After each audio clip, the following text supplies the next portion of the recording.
Sharyn. You made it. Hi. How are- Yes, Good. I think so. But I am not seeing you because I'm on another page. Let me see if I can Oh, get yeah, to I'm it. here and I'm seeing Paul. I can see Stephanie. Hi, Pauline. Oh, hi. How are you? I've loved your It's a story. crazy time. Thank you. Yeah, I do too.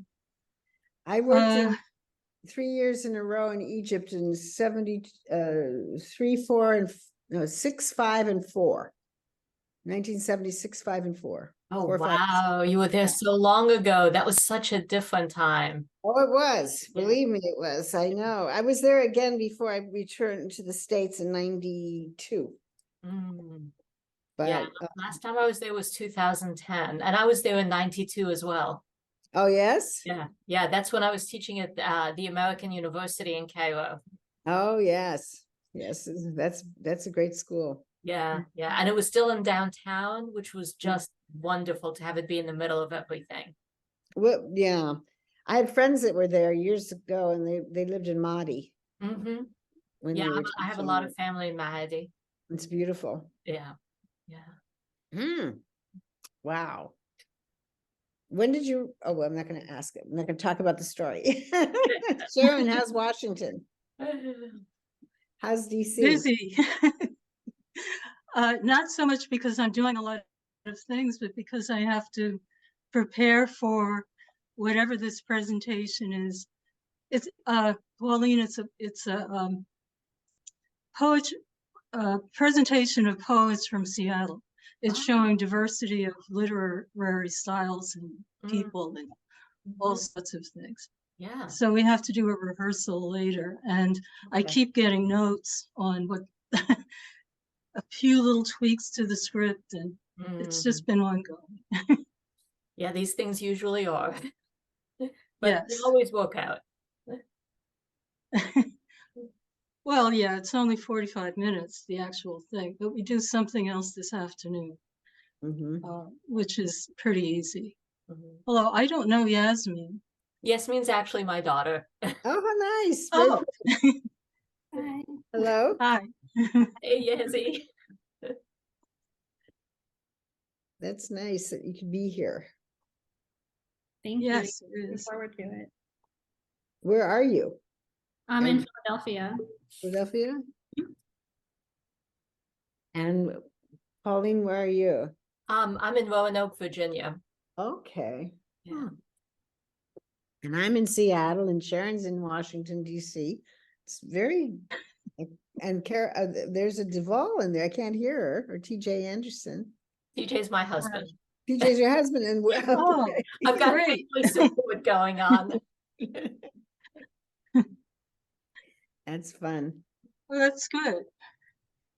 And I was waiting for Chuck. He sent me a note that he lost or he doesn't have the link. And I think I sent it to him. Do you want me to call him? But if he doesn't show up, Stephanie, would you send it to him? Okay, I'll send him the link right now. But by email? Yes. Yeah, okay. Okay. Oh, he's on. He's on. There's Chuck. He sent me a very and interesting there's Tamarah. Great. Yeah. Okay.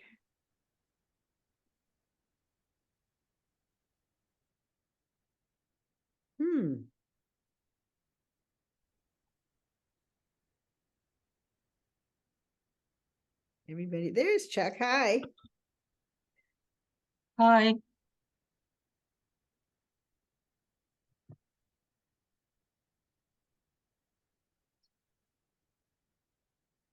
I'm just waiting a minute for me to do something here. Okay. Ava's here. Hello. Hi. Hi, Stephanie. Hello. Stephanie, I don't see you at the club anymore. No, I'm not around. Oh, okay. So you mean you quit? Oh, during COVID. And then it was Oh. very awkward when I tried to come back. It's a long story. I'll tell you about it when I see you. Okay, all right. And I wasn't welcome back with opening arms, so I didn't come back. Oh, who? No, Yeah. well, you know what? I mean, this is a big club. You go there, you don't go there for any particular people. No, I know. I'd been a member for 16 years and then they wanted me to pay $3,000 to come back and I just didn't feel the love that way. So I decided Oh, I yeah, moved okay. on. I'm very happy. I'm at the WAC now and I'm enjoying it very Oh, much. well, But I'm Pauline, you very see, this happy. is a friendly group. Yeah, we are a friendly group and So, I've so been don't, no reason to, we just talk to each other. That's all Yeah. this is. and Okay. it's just politics, but I still come to things and I'm very grateful for this, which was Good, I think, good. partially my idea too, by the way, when I was a member about doing this. Okay, Stephanie, we're Good. Hi, Sharyn, Pauline. Hi, Ava. Yeah, we're waiting for Diane, I guess. She will be on. I don't know. Or- Hi, Tamara. I didn't say Hi. hello to you. Thank you for being here.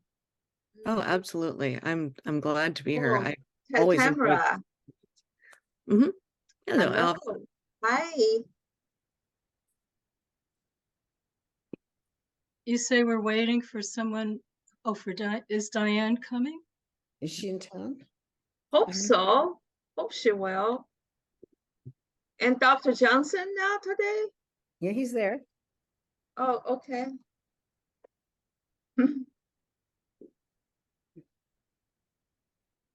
While we're waiting to start, maybe we can just say who we are, just a little bit.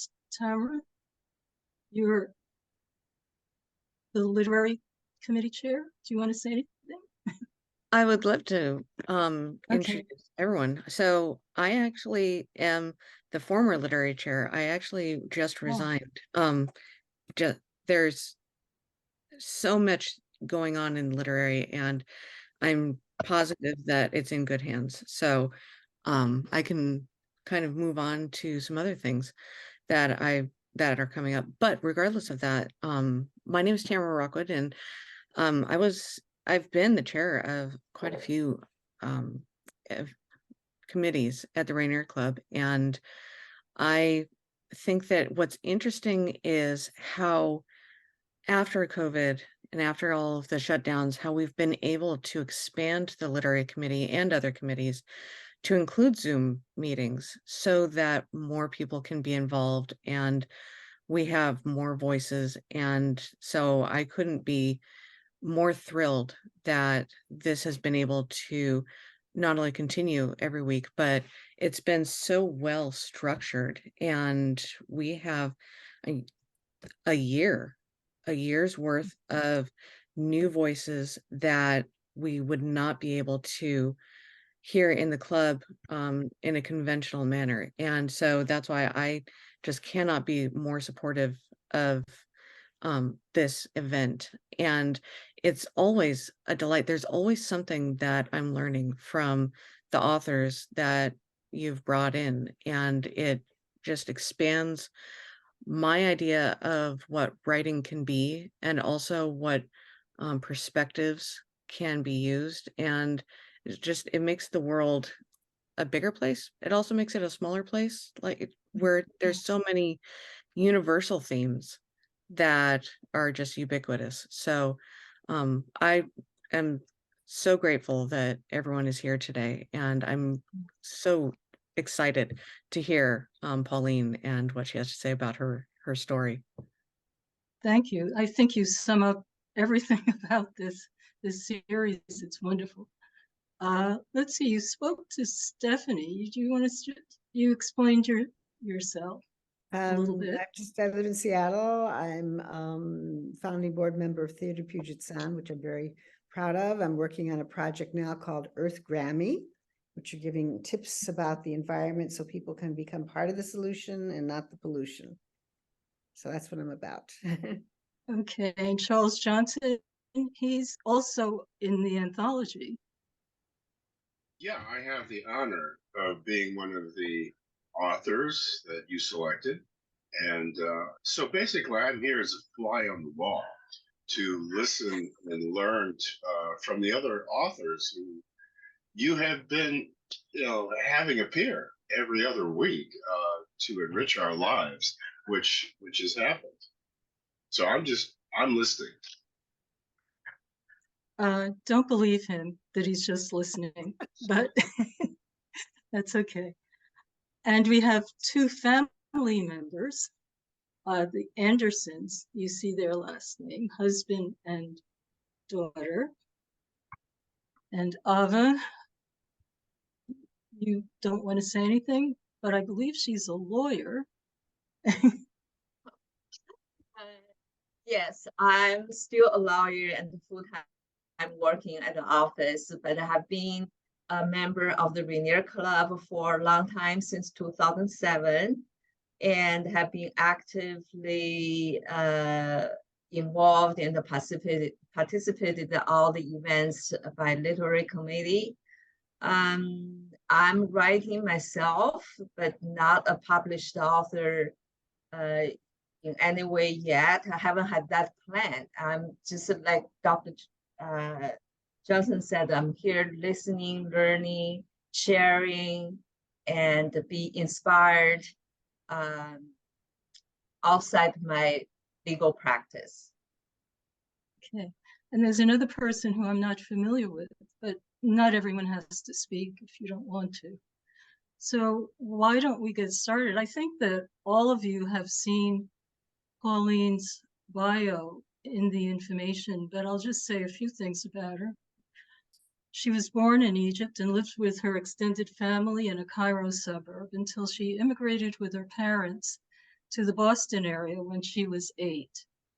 She attended Clark University in Massachusetts, where she majored in English and business.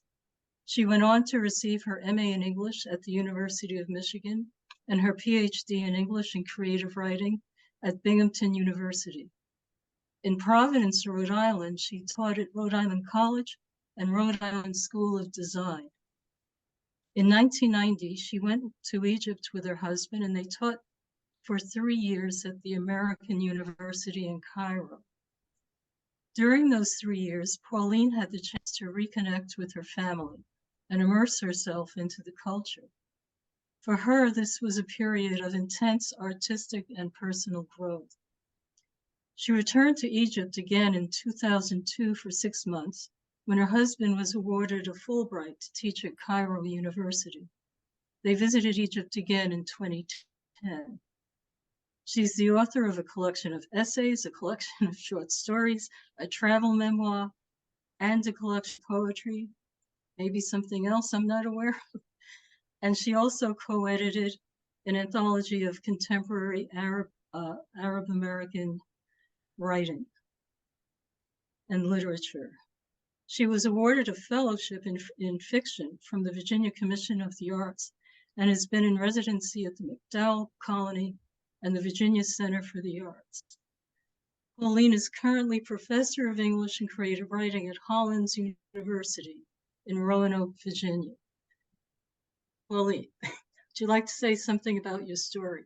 Sure. Thank you so much, Sharon. Thank you most of all for putting together this incredible anthology. You have just selected, I think, some wonderful stories that are just truly a pleasure to read. So I'm really honored to be part of this anthology. And thank you, Tamarah, and others who may have put together this this event. I'm really pleased to be here, and thank you all for taking time out of your day to be here. I love the fact, as you said, Tamarah, that we are here virtually, but that this allows us from so many different places to be in the same place. You know, I'm here in Virginia. There are people as far away as Seattle, and you know, just coming from everywhere. But that this does allow a forum for us to be able to be together. As Sharon mentioned, I was born in Egypt. I immigrated when I was 8 in 1969.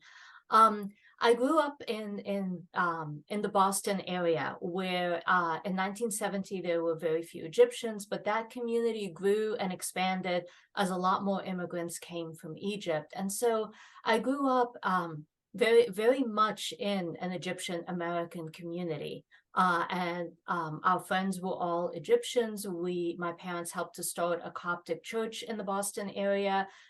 So we knew everyone.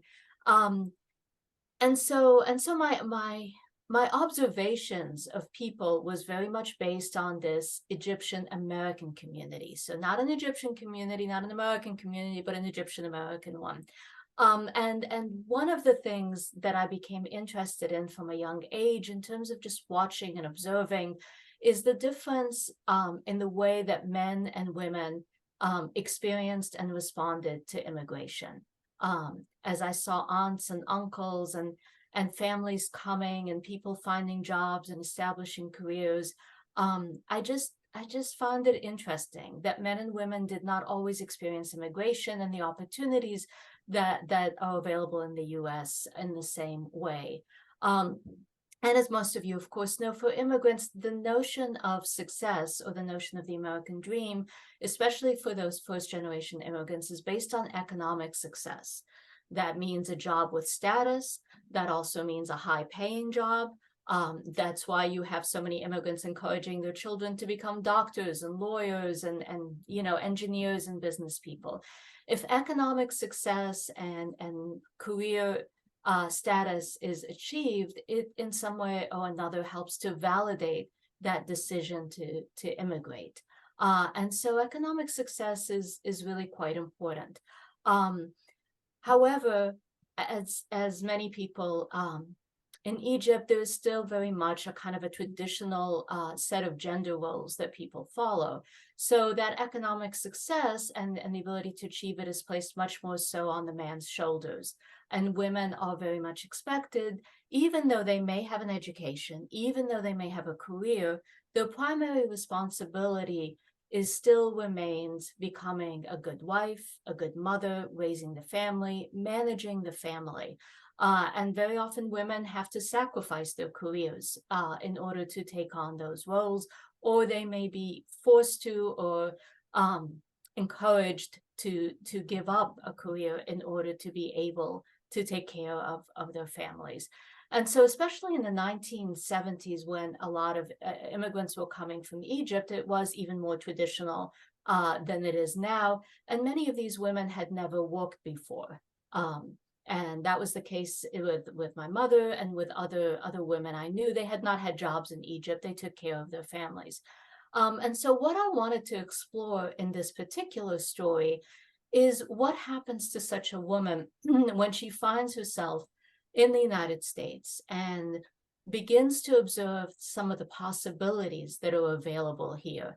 And she has come here to play the role of a wife and a mother, and she has been prepared for this role in Egypt by her own parents. And it is interesting because she goes to a very elite school, a school that encourages intellectual curiosity and is one of the best, schools in Egypt. And yet she is there because her father believes this will help her to make a good marriage. So there's this idea of you get a good education, not for your own career, not for your own sort of sense of self-fulfillment, but in order to make yourself more attractive as a potential wife. And that is what happens to Amwa. And that is what her father is, in a sense, teaching her. You get this education to become better on the marriage market. Her mother is then also teaching her the domestic duties that she must learn to be able to manage her family, cooking and shopping and cleaning and all of those things, as well as managing a household budget, which is very common in traditional families in Egypt, that the husband works, gives the wife a household budget, and then she has control and manages that budget for the family. And so I think we see some elements of Amwa's resistance even before she comes to the US. There's that scene when a suitor has not come and she asks her father about possibly being able to attend the American University in Cairo. She's shut down very quickly, but we still see this moment of her attempting to use her voice, attempting to say, what about something else? What about something different? And then when she comes to the United States, she finds herself with a husband that where that relationship is not a particularly fulfilling one. It is a more sort of aloof relationship, and he, like her parents, are expecting her, be a good wife, cook, clean, and you need to have children. I mean, at one point he says to her that he received a promotion and he says, now you need to get pregnant, you know, that this is her responsibility. And then I wanted to see how she would respond to those possibilities, what they would open up for her, and what would happen. Would she be able to carry that tiny flame of resistance that we saw in Egypt to the United States, and would she have the courage to be able to act on it in some way? And so that was my exploration of really wanting to see what immigration to the US might offer for a woman in this particular situation. So I'm happy to take comments, I'm happy to take questions, ideas, and anything that you'd like to share. You've explained your story so well. I just like to put this in a little perspective. I don't like to, how can I put this? I don't like to put people in a whole general category. In other words, I don't want to say Egyptians do this, you know, in one way, because I don't think that's fair. Can you give this a little context, like if it's even what class these people are in, or what their expectations are, or, you know, just something about them to let us know something about who these particular people are? Yeah, I see this as a traditional middle class, maybe upper middle class family, because they are able to send their daughter to the Cairo American College, but traditional in terms of their values and their views about gender roles and expectations. And I do try to give a glimpse of other possibilities. The other students at Cairo American College are talking about going to college, and some of them are talking about going overseas to college. So we see that even in Egypt, even though she's in this traditional family, she is exposed to some other possibilities. Not all Egyptian families are directing their daughters towards this same kind of path. And her classmates are indeed talking about, you know, about traveling abroad and about going to college. So this is by no means a general Egyptian family. It is a very particular kind of Egyptian family that holds on to those traditional gender roles. And you're absolutely right, Sharyn. There is such an incredible variety in terms of values. There are many families that encourage their daughters to go on and get an education and to you know, to emphasize their careers. I do think in terms of the larger cultural value, I think that tends to be that still a woman must fulfill her duties as a wife and as a mother. That doesn't always necessarily mean that she needs to give up her career, but that those duties and those responsibilities are highly valued in Egyptian society. But yes, what I wanted here for Amwa is for her to be coming from a family that has very traditional values, where she is expected to go on a particular path, and those other paths that she sees her classmates taking are not made available to her. Okay, she is aware of them though. Mm-hmm. And she does, as you said before, she does ask briefly and almost tentatively if she can go to college. But I think I get the impression that she understands that that's going to be shot down anyway. Yes. That she knows that this just isn't going to be possible for her because her sister has already made a mistake by emphasizing college and not learning how to cook. Yes. So, and it seems that that has disgraced her family in a way. Yes. I get that impression. Yeah. Yeah. So this is something that's really deep in the culture, that's really expected of women. No matter if you have a PhD, it doesn't matter. You still have to know how to cook and clean. Yes. Very interesting in this family and their particular with their traditional values. So, well, she accepts the fact that she's just going to be a wife, but she doesn't really. I feel some kind of resistance in her, and some of the resistance is, well, she doesn't. Her mother tells her to make herself look pretty, and she doesn't really. she doesn't really care. Yes, Uh, yes, I think so- that's a so- great point. Yes. I mean, she's not really out to get a husband. Mhm. If it seems like if it happens, it happens, and oh well. If it doesn't, I don't think she really has a plan. But I mean, correct me, but it doesn't sound to me as if she has a plan if she doesn't have a husband, Yeah, yeah. because that's what she's supposed to have. Yeah, I think that's a great observation. Her mother tells her to put on some makeup, to do her hair differently, and she tries to oblige, but very half-heartedly, and most of the time she really does not bother. And I think it's kind of an ambiguous position that she's in. In a way, she accepts the path that's laid out for her. I will graduate, and then suitors will come, and I'll marry somebody. On the other hand, but through her passivity, she is in a way resisting that path. She doesn't have a lot of avenues for resistance. She can't, do what someone might do here and say, I'm leaving home, I'm going to get my own apartment and get my own job and all of that. These are not options that are available. So I think part of the question is, how do you resist within such limited possibilities? And so the resistance in a way comes through that passivity. She does not attempt to make herself look more attractive in a traditional way. She doesn't listen to her mother's suggestions about how to improve her appearance. She kind of remains passive and saying, well, I guess a suitor will come. But no, she's not seeking it out. So it is, I think, interesting to look at that passivity as a kind of resistance. And that's interesting. And very powerful in its way. Well, the suitor does come, and he's this old guy of 35. And what happens? What happens with that? Maybe I'm not understanding this. Is he already working in the United States? And Yes, he goes back?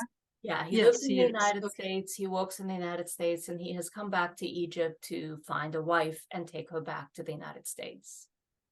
Okay, so the fact that he goes back to Egypt is telling me that he has, excuse me, traditional values that he wants to find in a wife. Yes.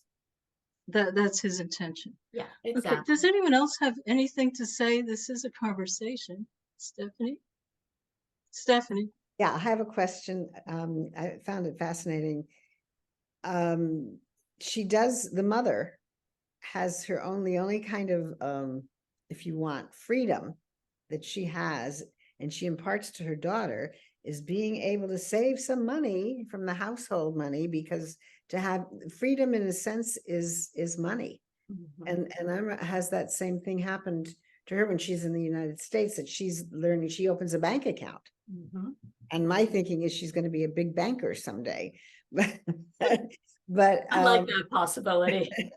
but I think the fact that the way for freedom for her and independence was twofold: biological choice that she made, and the fact that she had enough money put away that she could go off on her own.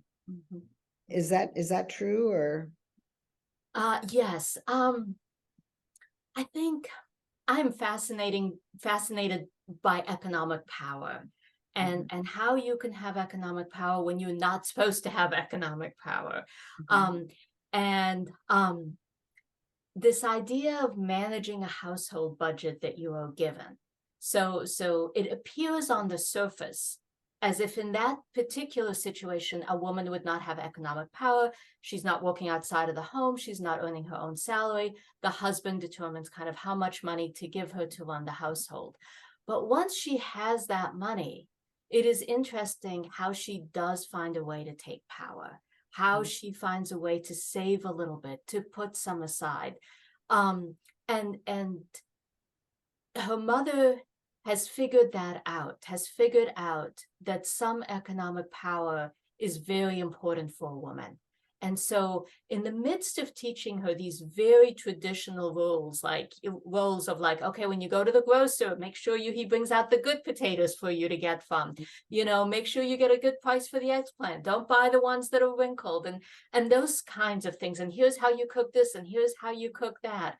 But in the midst of all this, she says, you always put some aside for the expected and the unexpected. And it is a very kind of subtle and a very feminist lesson that her mother is giving her. Make sure that you have some money. Money will give you power. And I think, it's an important lesson, and it's one that Amor takes with her. The one thing she enjoys about all these domestic duties is managing the household budget. She just has a knack for it. She enjoys doing it.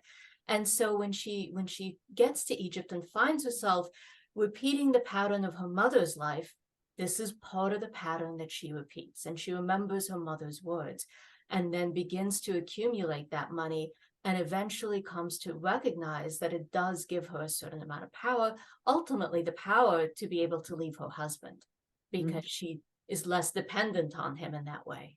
It seems also that as she's in America and she's saving the money and she's doing these things, that when she confronts her own life of what it will be, if she follows the paradigm that's meant for her, it's equivalent almost like to death for her. I mean, she's just, there's no future for her. There's no life. And she says, this is no life, right? Yeah. And then she makes this big decision that is, I'm wondering that was interesting because that just sort of happens and it's not really in the story. It doesn't go into what she might have gone through to come to this decision to have an abortion. I'd like to go back a little bit and then come to what Stephanie is saying, because I have a question that's kind of more general. And that is, what I'm hearing here is, yes, there is a traditional culture, but I'm hearing that there's a parallel women's culture too. And it sounds to me as if mother handing on this advice to daughter to save money is part of a women's culture that is running parallel to the general culture, which I guess is male. But is that correct? Are there other things that might show up in a women's culture? For instance, Stephanie is bringing up the issue of the abortion. And I'm just wondering if that would be something that would happen quietly in Egypt.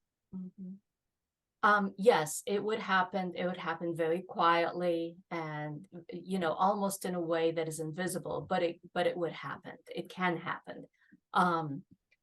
And I think you're exactly right, Sharyn. I was trying to get at the fact that in this particular situation where it seems that women don't have power, that they find ways to have power.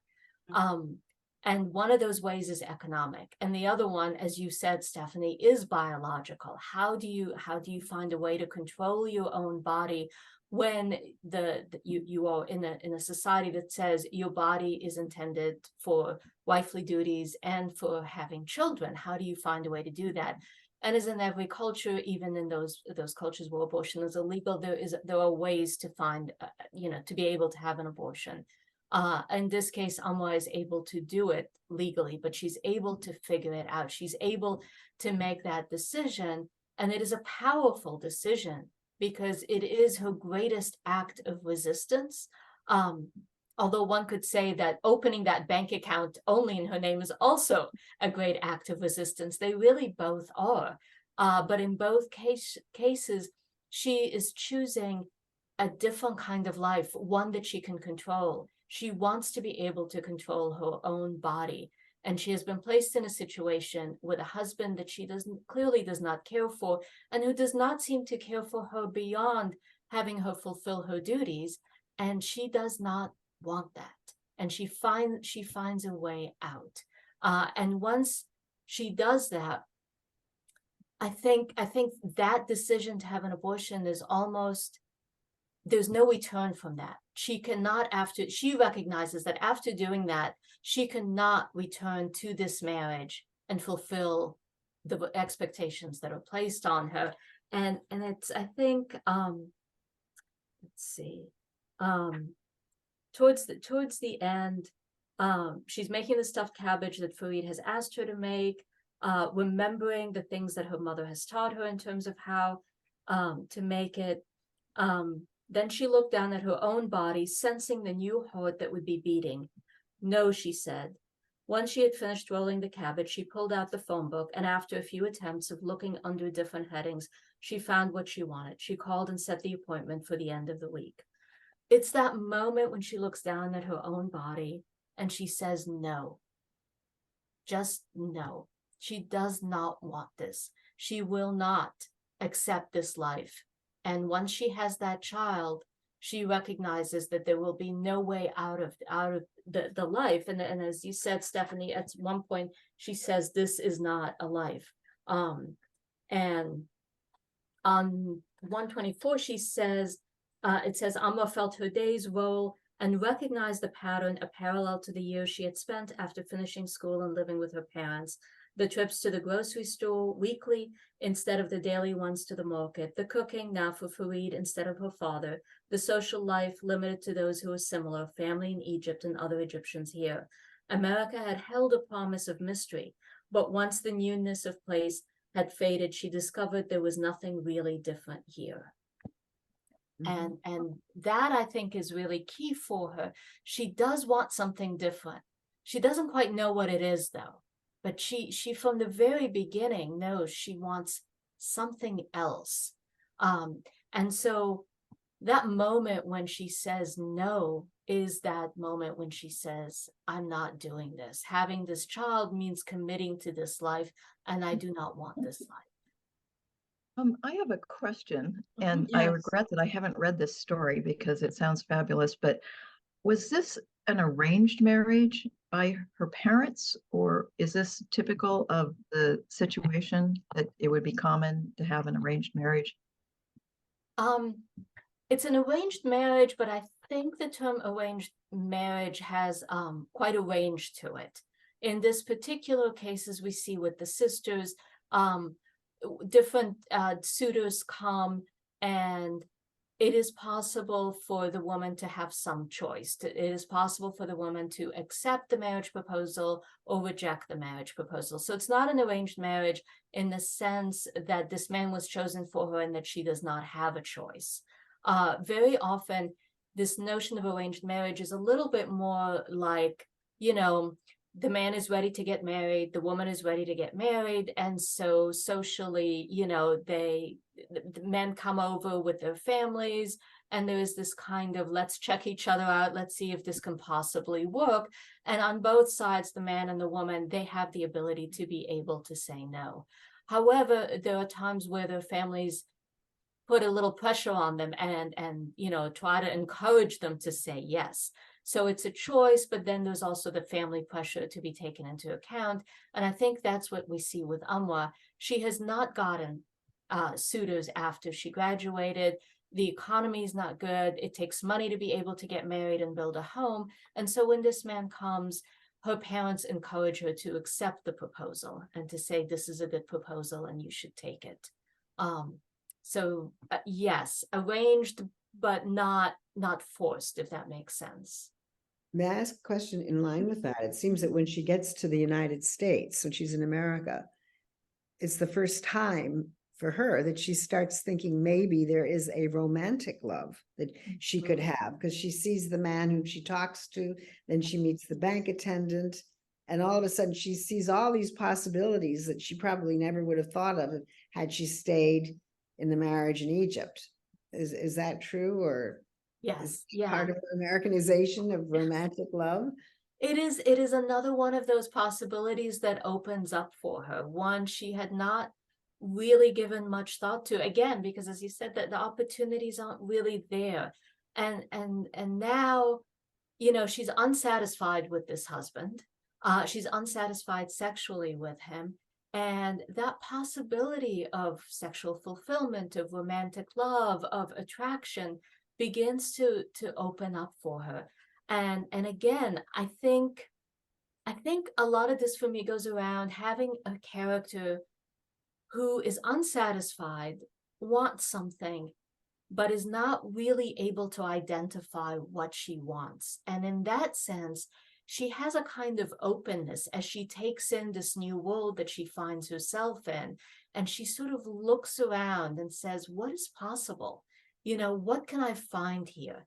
But again, I think there are interesting links to the past. So when she sees that man, you know, at the roof and finds him attractive and kind of wonders, what would it be like to be with such a man? She thinks back to being a very young girl and to sort of playing with this young boy and feeling pleasure. So there is that sort of innocence of young children playing, but being able to feel a physical pleasure. And it takes her back to that moment and makes her realize that there is other possibilities. This marriage I have is not the only possibility. I think she sees in her sister what would be in store for her. In other words, her sister has several suitors, and she picks one just because he's got the right bank account and place to live, all those things. It's interesting that her sister says nothing about the guy. She just says something about what he has in material goods. So she sees that, I suppose, as an example in her family. This is what you choose. That's what it seems like to me, that this is her older sister doing this. Her older sister didn't do well with it because she was too educated. And this was a problem. I have a question, though, about coming to America, which you brought up. She's beginning to, even though she's in an enclosed, she's in her apartment and then in her house. And then she's with her social friends who are all kind of like her. But she's seeing this outside world. What is it about it that complements what her traditions are? In other words, I see her as a transitional figure, you know, so she's got to be able to pick up something from American culture that resonates with what she's felt already. I'm just wondering, you did say a few things about that, but I'm just wondering if there's something else that you might say. No, I think that's a really great point. When she's thinking about keeping or not keeping this child, we see Emma looked up, her eyes drifting across Farid's thinning hair, and tried to imagine a life of raising children with him. The child would combine their appearance, and the years would propel her forward. She would become a mother with expected duties. Another child would probably come, and her identity would mold into her children's lives. Was this the only choice, she wondered? She had been in America long enough to know that not everyone lived this way. There were more possibilities here than in Egypt, although she had only caught glimpses of them in watching TV shows and movies and hearing stories from others. Some women never married. Some married and chose not to have children. What would it be like, she thought, to never attach yourself to a man, to maintain only your singular identity? And I think that is the moment when I am trying to show that these things she's observing, even, you know, through the media and what's around her, that she begins to glimpse the possibilities of a different choice, that women don't have to make this single choice of marriage and children, that a woman can choose to not marry. She can choose to marry and not have children. And this idea of a singular life, a life where the woman is not tied to other people and expected to be in the service of other people. And I think that is one of the things that enables her to leave, and to leave into kind of an unknown. we don't know at the end of the story what is going to do. Stephanie, you see her as a big banker. I love that image. I don't know what she's going to do. And I think I wanted to end the story not with what is she going to do and who will she become, but what with that moment of choosing to leave, of choosing to enter into these open possibilities. And who knows what she will choose. But the point is that she has decided to go into that openness and see where it will take her. And I think that very much comes from those influences of, oh, you can live like this, you could do this, you could do that. She has been taught up until this point that there is only choice. And that's it. There's one path that you take. Yes. Another question. I'm sorry, just because, may I ask this one question? Yes. Is she sort of transactional in terms of transactional analysis? She's more of a commodity, rather, you know, as she's seen as a commodity, in effect, that her father, you know, this is going to add to his benefit if she marries well. He's getting the chocolates and the liquor and all this stuff from the suitors. And all his daughters, both daughters, I guess, are, you know, bring economic benefit to him. And they themselves have one thing only to sell, and that's themselves. I mean, that's all.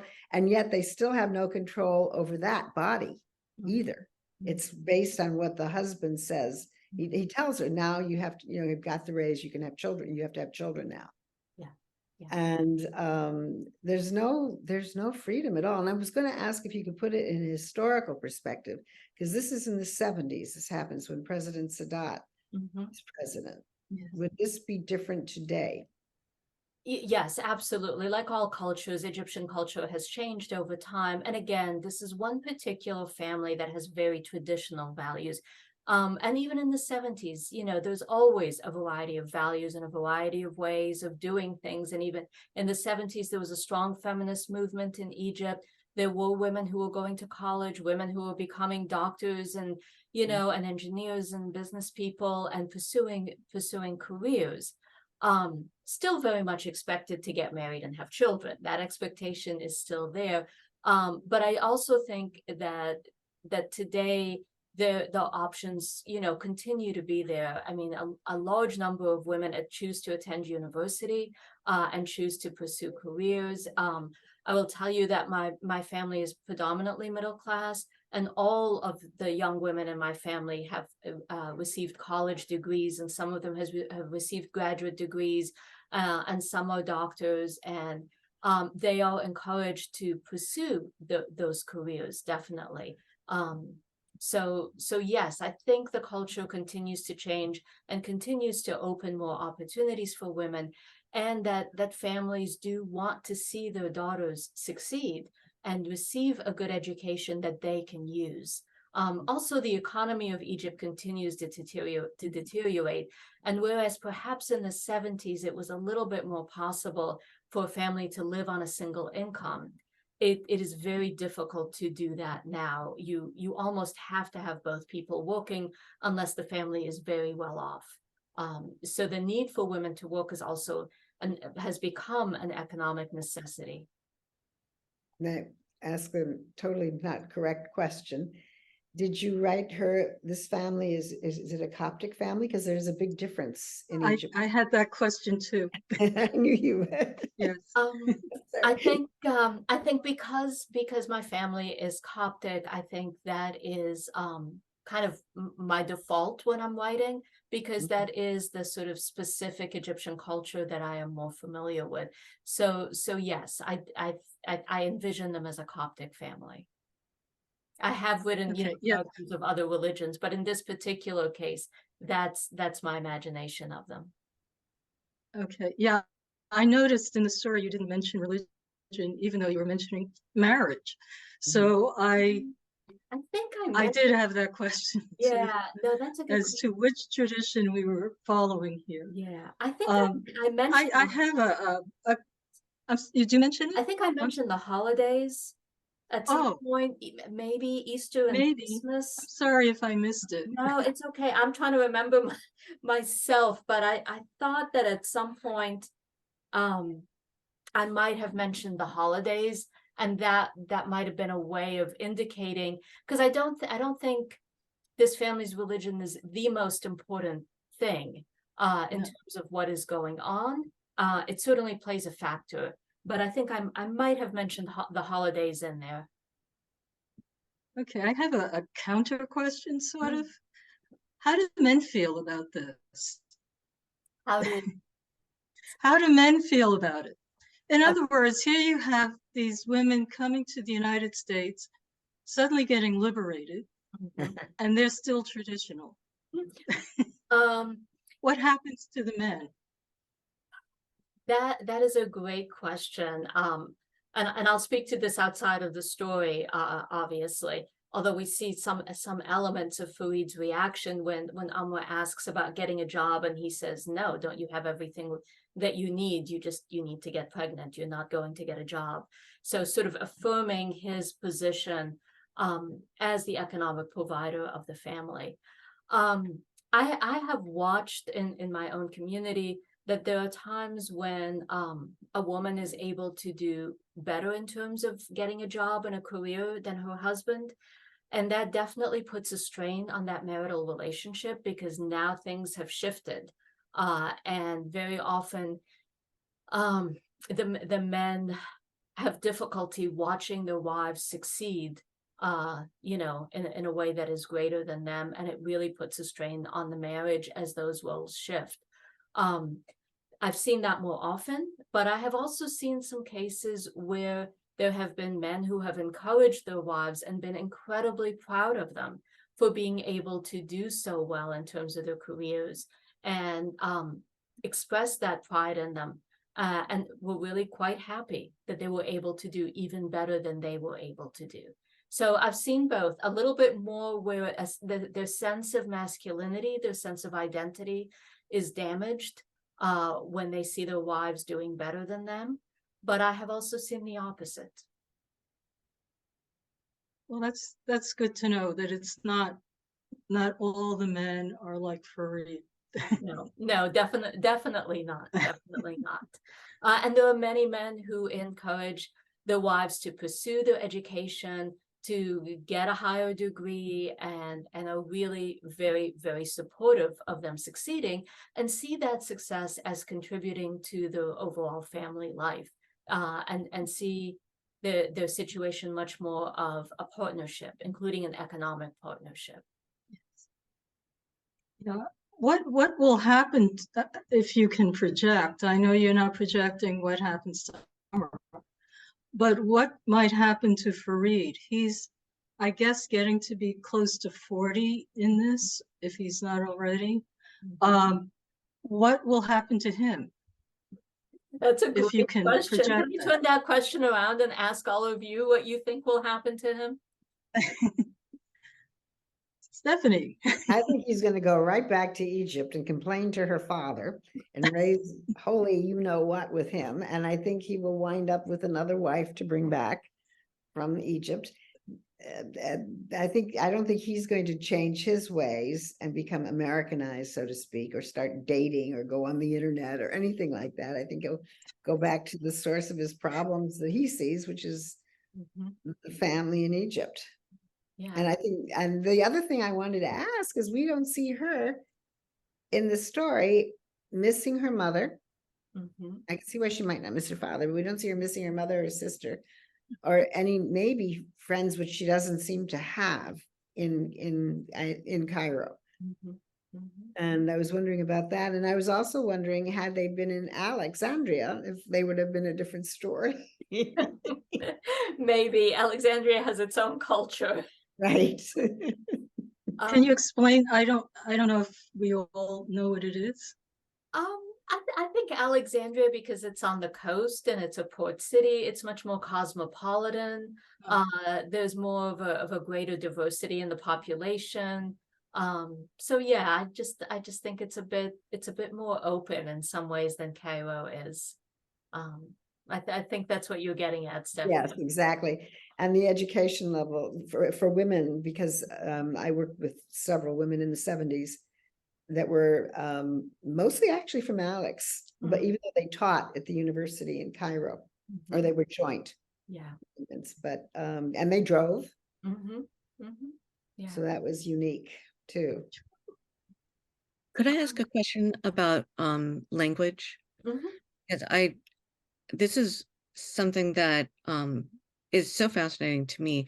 So I'm writing a story right now about my own family who was removed from Scotland, which on one hand is so romantic and so Braveheart, but it completely decimated an entire people that were not Anglo-Saxon. And then as they moved across the Atlantic, they became Anglo-Saxon due to paperwork. And so I'm learning the language, and it's so interesting how the language defines culture. And so one thing that was really fascinating, just really fast before I ask you your question, is like with Scottish Gaelic, there is no word for a girl.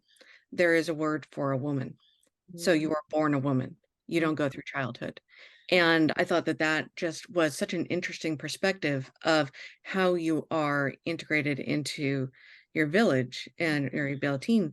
And like you are expected to participate like this. And so that was interesting. And so I was curious from the immigrant story is when they were in America, did English impact the change in their culture or the change of their perspective of traditions? All of a sudden, there are new words that were used in different ways. And all of a sudden, these things like singular identity, like I don't think that they would have said that in Egypt. And so I was curious if you had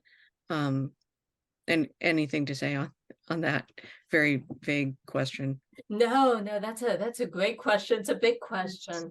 I know. I think you're absolutely right. You do get introduced to certain aspects of language that are definitely indicative of the cultural values behind them. So yes, something like a singular identity. And I think after that, she says, is that a selfish life? So you can tell that her thinking is shifting and changing based in part on the media that she's being exposed to of, these different options for women and how to live their lives. And she is beginning to incorporate at least the ideas behind that language, for herself. So yeah, I do think she's being exposed to a new language that embedded in it a different set of values. And she's trying to figure out what of these values kind of speak to her and appeal to her. So I think that's part of it. The other thing that I do with language is when my characters are speaking, I hear them speaking in Arabic. So I try to do a kind of a really direct translation to get elements of that language in there so that when we're hearing them speaking to one another, it's written in English, but it's really bringing in some Arabic syntax and Arabic ways of speaking to try to get in there again the way that people think and the values behind that. So I'm trying to. I've been doing more and more of that. I have a new novel that just came out called The Measure of Distance, which is about a multi-generational family beginning all the way in the late 1800s to the revolution in 2011. And the characters are speaking Arabic to each other, and I got frustrated with the limitations of, I put it in English, and can people really tell that I'm trying to show that they're speaking in Arabic? So Arabic doesn't have any capital letters, and so I decided to not capitalize when they are speaking to each other because I wanted something visual to sort of mark to the reader, these characters are speaking Arabic now. You need to hear a little bit differently how they're speaking to one another because you're reading it in English, but I'm trying to get you as close as you can without knowing Arabic to hear in Arabic, if that makes sense. So language is just a brilliant. fascinating topic to me. It is. Oh my gosh. Yeah. Thank you. I agree. I am enjoying listening to this because I too am very fascinated with the language and how even just the sound of a different language can sometimes put you in a different place. Yeah. emotionally, mentally, whatever, you just feel different from speaking it and hearing it. Yeah. So Yeah. I agree. Yeah, and I actually have It's my husband to thank for getting me started on this journey. Long time ago, we were together and I was working on a poem about the '67 war, and I was trying to bring in my mother, my grandmother telling us, let's go. And there was there was sort of someone who would walk down the street, say, turn off the lights. And every time I tried to write those things in English, they just did not work. And I was expressing my frustration. And he said, just write them in Arabic. Now, mind you, this was in the late 1980s when most people hadn't even heard of the Arabic language. And I was like, I can't do that. Nobody will understand it. And I was still frustrated. And he just kept saying the same thing, write it in Arabic. And eventually I did. I mean, in transliterated. And once I did that, the poem felt right. The sounds felt right. And that's what it is. It's like, hurry up did not quite work. In Arabic, it's yalla, yalla. It's just the word yalla. It's a single word that means let's go, hurry up, you've got to move. But that single sound and that L sound gets it across in a way that no kind of translation that I could do, hurry up, let's go, it just would not capture it. And so I continue to be grateful to him for insisting to say, to me to say, write it in Arabic, because I think I have taken that with me through so much of my writing, trying to figure out how do you bring two languages into a literary text, in a way that can both, allow the reader to understand, even though they might feel a little bit of distance, but you are writing about people who are not necessarily speaking English. And you're absolutely right, Tamarah, that in not speaking English or in speaking English, there is a system of thought and values that are embedded in that language. And so the language really means a great deal. Language Amor is exposed to through the English language and through the media, the language that she has been taught to think in. So yeah, it's a fascinating topic. I'd It like really is. And media language is also quite different from regular spoken language many times. Yes. Media language is its own it's contrived in its own way. Stephanie? Yeah, I thought it was excellent that you gave us, I could hear her accent in my head because you said that she was involved with the American University in Cairo. And she could have been speaking with a British accent. Yes. There's that possibility. But I heard her very much as an American because of that, of your putting that in the book. So that I felt that when she got here, that her accent was probably fairly American sounding. Yeah. When she was here. It would not have been a particularly strong accent for that reason. Yeah. Whereas her husband, I think, would have had the accent. Maybe. Yes, he probably would have. Yeah, and I'll go back to your question about Farid a little bit. In Farid, I wanted to create a character who was very predictable, who liked the path that was set in front of him and did not want to deviate from that path. I think some of my favorite passages to write was like, when she tries to put a little bit less sugar in his tea or a little bit more sugar in his tea, and he's like, he's not going to have it. And that is very indicative of him just being a man who, like, this is the way I want it done. This is the way it's going to be. And he is not capable of any kind of change. He's going to remain on that same path. I couldn't figure out how he knew the difference between half a teaspoon of sugar, but anyway, he was very rigid. Does anyone else have something to say? We're toward the end of this wonderful conversation. Even family members. If there's anything you'd like to say? Yeah, I guess I have one question that I was thinking about as you were talking, Pauline, and it's the choice of the abortion and that idea when you mentioned about should I be selfish, right, that she says. And if thinking about Egypt as a kind of a collective culture, right, you talk about how close families are, and now she's in America and there's this sense of individualism, right? So giving up the baby, right, denies the extended family, right? Her family doesn't grow, and in a way she focuses on herself. That transition, are you saying that she becomes an American, like a real American in that way? She's made that leap to being an American. You know what I mean? Thanks. Yeah, I don't think it's about becoming American. I think in a way, this kind of takes me back to a comment you made, Stephanie, about her not missing her mother or missing her sister. Amra has been constrained by family, and her path has been constrained by family. Having a child, which would expand her family, for her would extend that idea of being constrained. And so I don't think it's a choice between being Egyptian or being American, but I think it's a choice that at this moment in her life, she wants her individuality. She wants to discover what she can do for herself before the option of family comes in. So I think, yeah, I think it's not about to choose to have an abortion is not the definition of being an American or taking on an Americanization or assimilating, because women in Egypt also choose to have abortions. Rather, for Amra at this moment in time, family is a constraint. And this child in particular will really contain her in this marriage.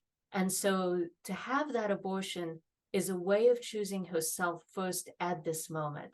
I don't necessarily know, I really don't know if Amra will ever get married. I do not know if she will ever have a child. But at this moment in time, that child is one that will really sort of almost hold her captive to a life that she does not want. So I don't Okay, know. and she's still quite young. She's still in her 20s, from what I can tell. She's about 23, I think, at Right. the moment that the story ends. Yeah, so it's possible. I think I understand his question, that it would end the family in a way, the family tradition, the extended family itself. But she still has all kinds of possibilities. Yeah, and it in this Amra might series. never marry. She might never have a child.